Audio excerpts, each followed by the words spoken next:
Nanghiram ka ng asawa? Pinahiram kita. Ang sabi mo isang gabi lang, ngayon gusto mo nang angkinin? Sino ka? Diyos ka ba?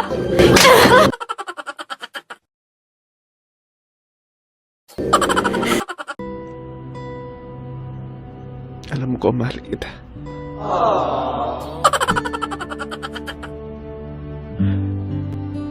Hindi kita susukuan.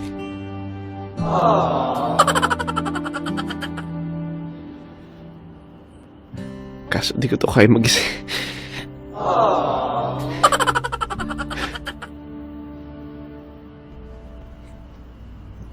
Tayaan mo naman ako.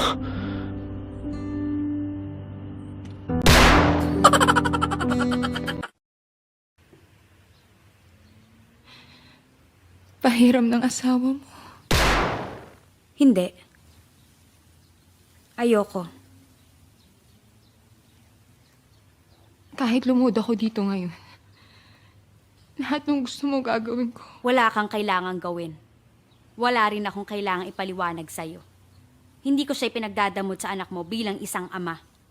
Pero bilang isang asawa, karapatan kong ipagdamot ang asawa ko. Eh, di ba't ikaw pa nagsabi sa akin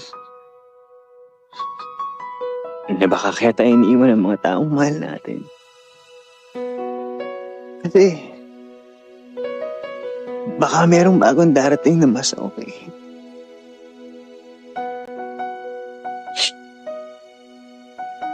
Na mas mamahalin tayo.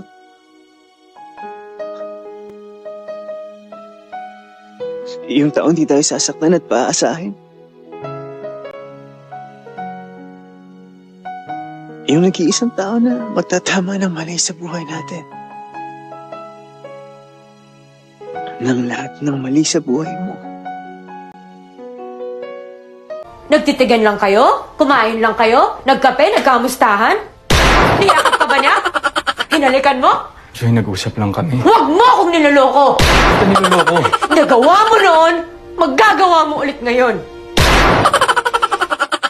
Nagpapakit ka sa akin, no? Alam mo, hindi ko napapansin. May gusto ka sa akin. Oh, wow. Oh, wow. Grabe yung pagka-prangka ni Lady, no? Hindi naman siguro masama. Masama. Kasi wala akong interest sa ganyan. Kaya pwede ba tumigil ka? Kasi hindi ka cute. Hindi ka gana sa akin yung ganyan mo. Mais kayo dyan, ah.